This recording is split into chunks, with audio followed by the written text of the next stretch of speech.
இந்த வீடியோவில் நம்ம என்ன பார்க்க போறோம்னா 2026 ஆங்கில புத்தாண்டு எத்தகைய ஒரு ஆண்டாக மகர ராசிக்காரர்களாகிய உங்களுக்கு இருக்க போகுதுங்கிறது சயின்டிஃபிக் வேதிக் அஸ்ட்ராலஜி முறையில் எதையுமே மிகைப்படுத்தாமல் மூடநம்பிக்கைக்குள்ளே போகாமல் பரிகாரங்கள் அது மாதிரி விஷயத்துக்குள்ளே போகாமல் ஒரு கிரகமும் ஒரு இடத்துல சஞ்சரிக்கும் பொழுது பயிற்சி பெறும் பொழுது அந்தந்த ராசிக்கு எந்த மாதிரி ஒரு தாக்குதலான பொது பலன் இருக்க போகிறதுங்கிறது அந்த ஒளி தத்துவ அடிப்படையில் உங்களுடைய கர்ம பலன் எப்படி சாதகமான சம்பவங்களாகவும் சாதகமற்ற சம்பவங்களாகவும் வாழ்க்கை சம்பவங்களாக உருவெடுக்க போகிறது அப்படிங்கிறத நம்ம அறிவியல் சார்ந்த சயின்டிஃபிக் வேதிக் அஸ்ட்ராலஜி முறையில் இந்திய வேத ஜோதிட அடிப்படையிலான துல்லியமான பலன்களை நம்ம பார்க்க போகிறோம்.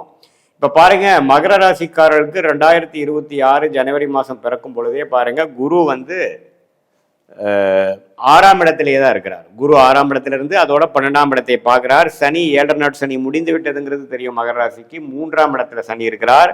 அதே சமயத்தில் ராகு 2ஆம் இடத்திலும் கேது 8ஆம் இடத்திலும் இருக்கிறார். இதுதான் முதல் 5 மாசத்துக்கு இப்படி ஒரு அமைப்பு. ஜூன் முதல் வாரம் 2026 பாருங்க, குரு 6ஆம் இடத்தில் இருக்கக்கூடிய குரு அருமையான ஒரு பாவமாக 7ஆம் பாவத்தை ராசியை பார்க்கிறார்.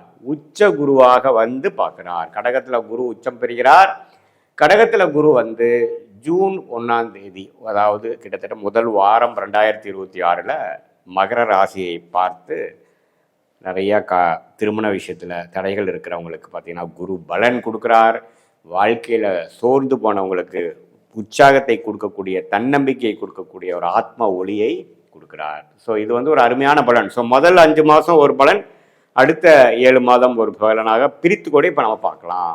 இப்போ பாருங்க, மகர ராசிக்கு 7 நாட் சனி முடிஞ்சு 2020, 21, 22 ஜென்மசனியால் பாதிக்கப்பட்ட மகர ராசிக்காரங்கள் இப்போ அதுலேருந்து கொஞ்சம் கிளாரிட்டியோட சில விஷயங்கள் ஜெயிக்கிறீங்க, சில விஷயங்கள் டிராகிங்காக இருக்குது, ஓரளவுக்கு ப்ரொசீட் ஆகிட்டு இருக்கீங்கிறதா உண்மை.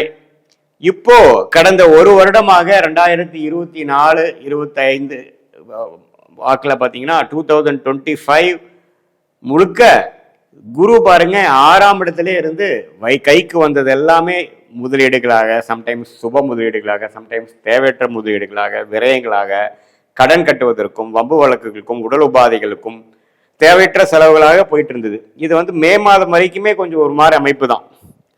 ஏன்னா இப்போ 12ஆம் இடம் என்று சொல்லப்படுகிற விரயஸ்தானத்தை குரு தன் வீட்டை தானே கனெக்ட் பண்ணும் பொழுது கையில் எவ்வளோ சம்பாதிச்சாலும் சேமிக்க முடியாது. எல்லாமே பார்த்தீங்கன்னா ஒரு முதலீடாக செய்யலாம். நல்ல ஜாதகம், நல்ல டைம், நல்ல தசாபுத்திகள் போகும்பொழுது ஒரு சுப முதலீடாக செஞ்சு ஒரு அசெட் பண்ணலாம். ஒரு வீடு வாங்கலாம், ஒரு இடம் வாங்கலாம், வண்டி வாகனம் வாங்கலாம், ஸ்டாக்ஸ் இதுல எல்லாம் இன்வெஸ்ட் பண்ணலாம். அது மாதிரி விஷயங்கள் இருக்கலாம். ஆனால் குடுக்கல் வாங்கல நீங்கள் போனீங்கன்னா கொஞ்சம் மாட்டிக்க வேண்டியிருக்கும். தேவையற்ற ஒரு நம்பி கொடுக்கறது, நண்பர்களுக்கு கொடுக்கறது அப்படிங்கிற மாதிரி விஷயத்தெல்லாம் நீங்கள் அவாய்ட் பண்ணணும். 2026 மே மாதம் வரைக்குமே பார்த்தீங்கன்னா இந்த ட்ரெண்டு தான். ஜூனுக்கு அப்புறம் பார்த்தீங்கன்னா இந்த பண விஷயத்தில் ஓரளவுக்கு நல்ல முன்னேற்றம். உங்களுக்கு இவ்வளோ தூரம் கொஞ்சம் கையில் கண்ட்ரோல் இல்லாமல் பணம் செலவாயிட்டு இருந்த விஷயங்கள்லாம் ஓரளவுக்கு ஸ்டேபிள் ஆகும், கண்ட்ரோலுக்குள்ளே வரும். நம்ம என்னென்ன தவறாக பண்ணிட்டு இருந்தோம், எது தேவையற்ற செலவுகளாக பண்ணிட்டு இருந்தோம், என்ன இன்னும் கொஞ்சம் நல்லா பண்ணியிருக்கலாம் அப்படிங்கிற விஷயங்கள்லாம் நல்லா உங்களுக்கு ஜூன் மாதத்துலேருந்து தெரிய வரும் 2026. ஸோ அதுலேருந்து பார்த்தீங்கன்னா இளைய வயதினர் திருமண தடைகளால் பாதிக்கப்பட்டு காதல் திருமணம் நடக்க முடியாமல் எல்லாமே கொஞ்சம் இழுபறியாக இருக்கிறவங்களுக்கு திருமண விஷயங்கள் நடக்கக்கூடிய அமைப்பு உண்டு. குழந்தை பேரு எதிர்பார்க்குறவங்களுக்கு குழந்தை பேரு கிடைக்கக்கூடிய ஒரு விஷயம் உண்டு. எல்லாமே ஒரு இழுபறியா இருக்கு. ஒரு வேலையா இருக்கட்டும், எதுலையுமே ஒரு சுமூகமான விஷயமே இல்லை. ஒரு ஸ்டெபிலிட்டி இல்லாமல் நாளைக்கு என்ன நடக்குமோ நாளானைக்கு என்ன நடக்குமோங்கிற மாதிரி தான் வாழ்க்கை போகுதுங்கிறவங்களுக்குலாம் ஒரு நல்ல மாற்றத்தை கொடுக்கக்கூடிய அமைப்புகள். இதே மாதிரி வயது முதலியவர்கள் பார்த்தீங்கன்னா உடல் உபாதைகள், அந்த டயபெட்டிஸு, தைராய்டு, அது மாதிரி இஷ்யூஸ்ல எல்லாம் பாதிக்கப்பட்டவங்களுக்கெல்லாம் கொஞ்சம் நல்ல நிவர்த்தியை கொடுக்கக்கூடிய ஒரு அமைப்புகள் உண்டு. ஸோ பண விஷயத்தில் நல்ல ப்ரோக்ரஸ் உண்டு, குடுக்கல் வாங்கல் விஷயத்தில் நல்ல அமைப்பு உண்டு, அசெட் வாங்க விஷயத்தில் இருக்குது, மைண்டு கிளாரிட்டி ஆகும். எல்லாமே ஓரளவுக்கு பாசிட்டிவாக நடக்கக்கூடிய விஷயங்கள். தொழிலதிபர்களாக இருந்தாலும் வேலையில் இருக்கிறவங்களுக்கெல்லாம் இருந்தாலும் நல்ல மாற்றம். ஒரு இக்கட்டான சூழ்நிலையிலிருந்து ஒரு நல்ல சூழ்நிலைக்கு மாறக்கூடிய அமைப்புகள்.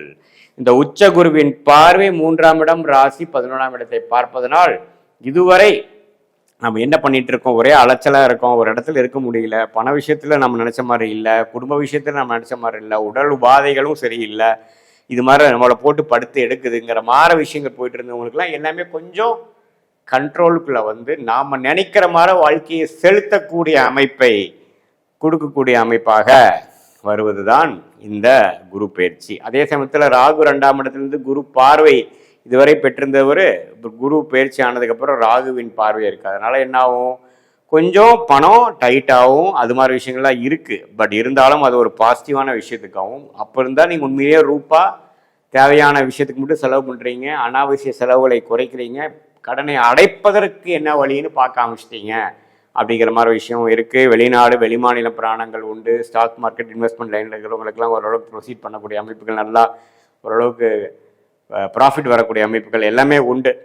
ஸோ மகர ராசிக்கு முதல் 5 மாதங்கள் சுமாரான பலன்களும், அடுத்து வரக்கூடிய 7 மாதங்கள் நீங்கள் நினைக்கக்கூடிய அந்த திட்டங்கள், நீங்கள் எந்த பிளான் போட்டிங்களோ, எது மாதிரி எதிர்பார்த்தீங்களோ அதெல்லாம் ஒன்று ஒன்றா நடக்கக்கூடிய அமைப்பு, மைண்டு கிளாரிட்டி கிடைக்கக்கூடிய அமைப்பு, மென்டல் ஸ்ட்ரென்த்து கிடைக்கக்கூடிய அமைப்புகள், நம்ம என்ன செய்யணும் என்ன செய்யக்கூடாது எப்படி செய்யணுங்கிறதெல்லாம் நல்லாவே தெரிந்து முன்னேற்ற பாதையை நோக்கி போகக்கூடிய ஒரு அமைப்பு ஜூன் 2026 அடுத்த வரக்கூடிய வாழ்க்கையில் முன்னேறங்கள் வரக்கூடியதுக்கு வந்து ஒரு ஃபவுண்டேஷனான அடிப்படையான ஒரு அமைப்புகள் செய்யக்கூடிய அமைப்புகள் உண்டு.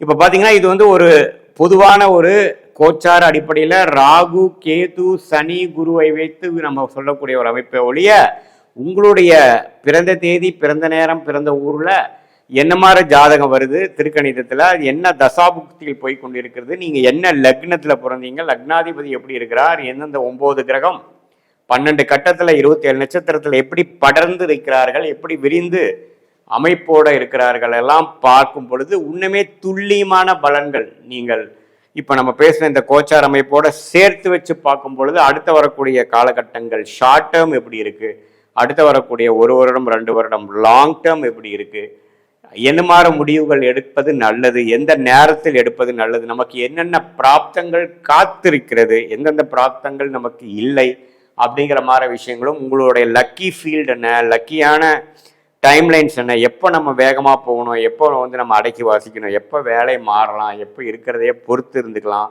எது மாதிரி விஷயங்கள் எப்போ நடக்கிற மாதிரி காமிக்குது, எந்த நேரத்தில் நம்ம அந்த மூவ் பண்ணலாம் அப்படிங்கிற இளைய வயதினராக இருந்தாலும் சரி, முதியோராக இருந்தாலும் சரி, நடுத்தர வயதினராக இருந்தாலும் சரி, இல்லத்தரசிகளாக இருந்தாலும் சரி, வியாபாரத்தில் இருக்கிறவங்களா இருந்தாலும் சரி, வேலையில் இருக்கிறவங்க, கவர்மெண்ட் ஜாப்பு, படிப்பு, ஹையர் ஸ்டடீஸ், எந்த ஒரு அமைப்பில் இருக்கிறவங்களுக்கும் ஒரு கிளாரிட்டி தெரிந்து அதுக்கு தகுந்த மாதிரி நீங்களுடைய திட்டத்தை தீட்டி நீங்கள் செயல்பட்டுவேனால் தேவையற்ற சமய விரயங்கள், தேவையற்ற பண விரயங்களை தவிர்த்து வாழ்க்கையில் எதிர்நீச்சல் போடாமல் எளிதில் நம்மளுடைய பொட்டன்ஷியல் என்ன, நம்மளுடைய பிராப்தம் என்ன தெரிந்து அதை நோக்கி நம்ம திட்டங்களை தீட்டி அதில் செயல்படுத்துமே ஆனால் வாழ்க்கையில் எளிதில் வெற்றி பெற முடியும் என்று சொல்ல விரும்புகிறேன். மீண்டும் மற்றொரு காணொலியில் சந்திப்போம்.